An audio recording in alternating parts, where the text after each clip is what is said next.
Hello, my name is Kay, a student nurse from the University of San Agustin. Today, I will be demonstrating to you what are the steps in OB physical assessment.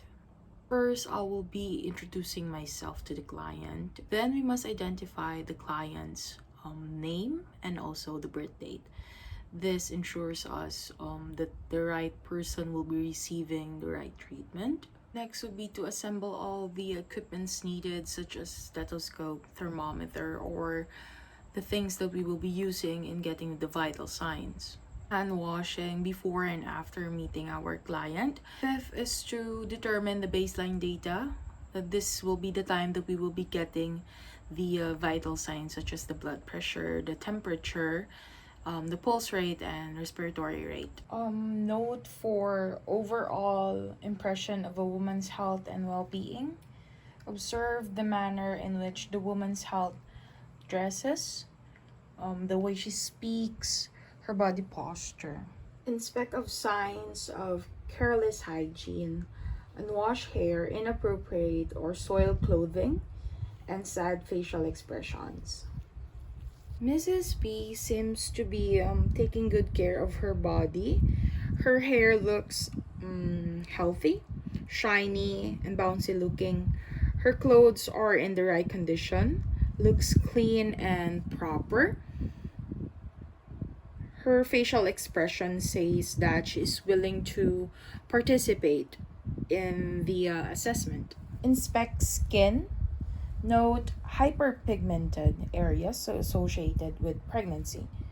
Check if there is a presence of linea nigra, striae gravidum, cloasma. Take note if the patient looks pale because it indicates anemia, and if yellow discoloration, it suggests jaundice.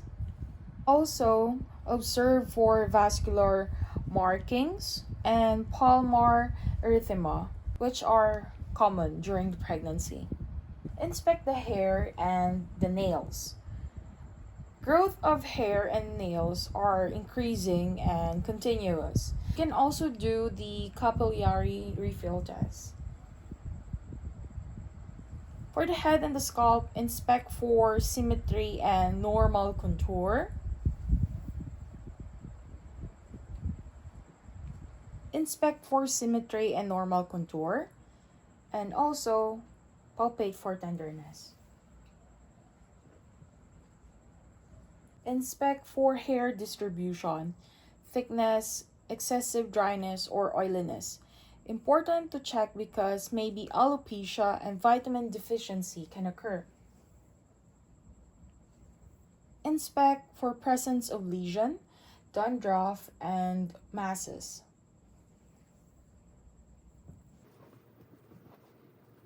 There is no presence of lesions and masses, though a little bit of dandruff is present. Inspect the face.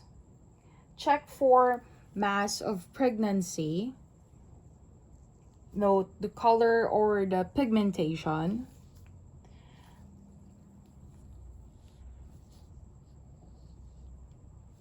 There is no presence of mass of pregnancy, or also known as cloasma. Equal distribution of skin color and no discoloration. For the eyes, inspect eyes, examine the cornea, the lens, iris, and pupil. Note the conjunctival color. This time we will be using our pen light for the eyes.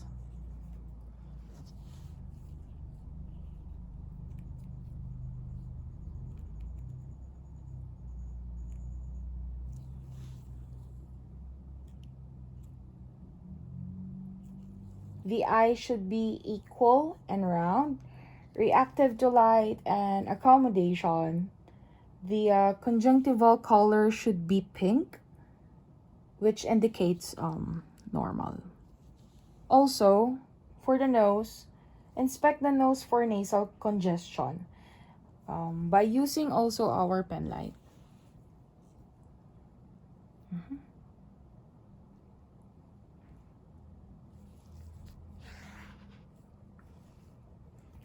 Nasal mucosal swelling and redness indicates that estrogen production is increasing. Next is the ears. Inspect the ears using, again, our pen light.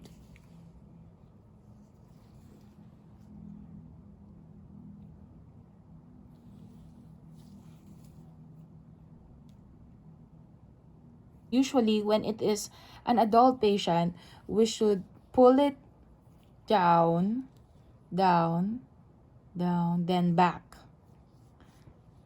down, and back. The tympanic membrane should be clear. If redness and bulging with pus, it indicates infection. When inspecting the mouth, we should be using a tongue depressor and also our pen light. One hand should be for the tongue depressor and the other should be our pen light. So we're just gonna guide. Inspect the mouth. Pay particular attention to teeth, such as the dental caries and the gingival tissues, which may appear swollen and slightly reddened. Observe for cracked corners of the mouth. Bleeding is normal if overbrushing of teeth or there were dental examinations that occurred. Inspect the throat, no redness or exudates present. We are looking for pink throat and there should be no redness and exudate. If there is any presence between those, tonsillar hypertrophy, that is indicating infection. Thorax and the lungs. Inspect, palpate, percuss, and auscultate. When inspecting, we are gonna look at the appearance of the chest. If there are any discoloration or any unusual markings that could indicate that the patient has any scars. And also, we should palpate. When palpating, there could be a sign of any masses or tenderness that the patient will feel. For the percuss, we are using our hands. So when auscultating the chest, we are gonna use our stethoscope for this.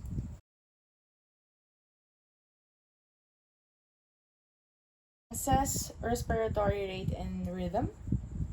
When assessing respiratory rate, it's like the same with the getting the pulse rate, but take note, we should not tell the patient that we are getting for the respiratory rate. So we're just gonna put our fingers here in the radial pulse and look at the patient, the way she breathes for a minute.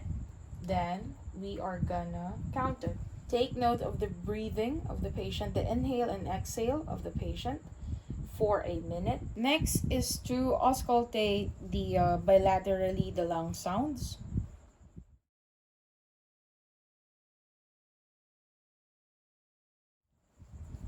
Palpate the apical pulse.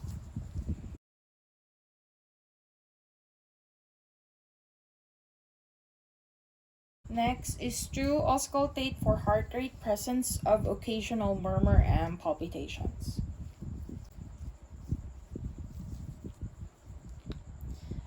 Take note of the rhythm of any sounds that may seem to be abnormal, like murmurs.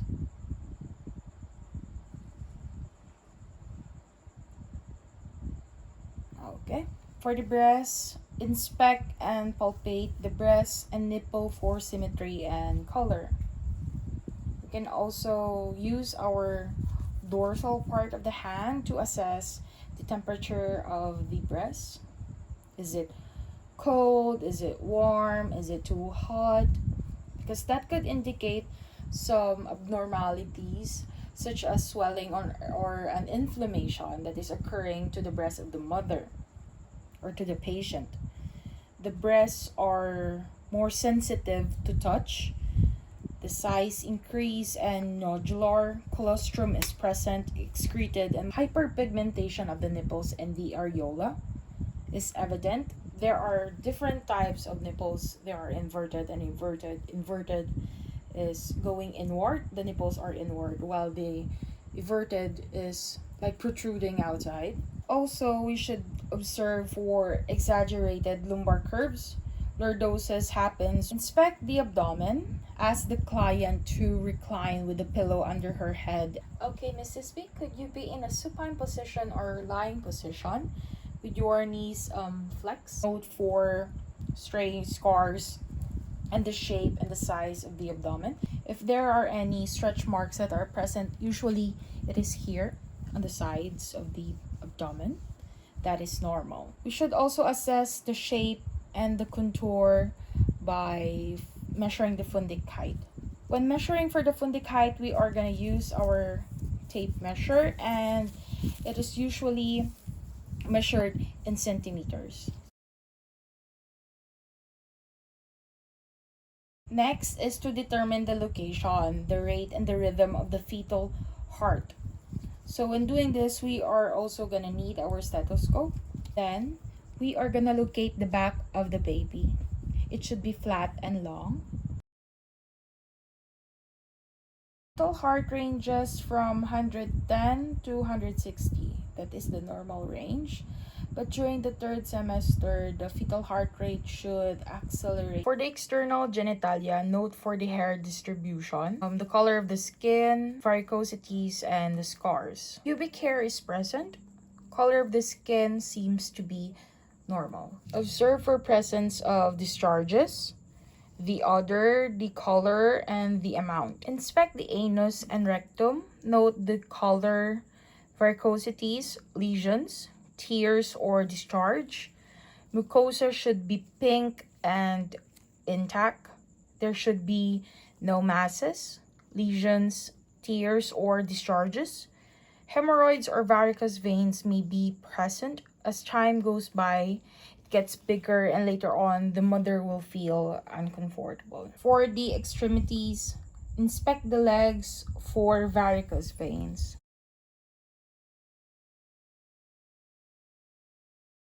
Inspect the hand and legs for edema.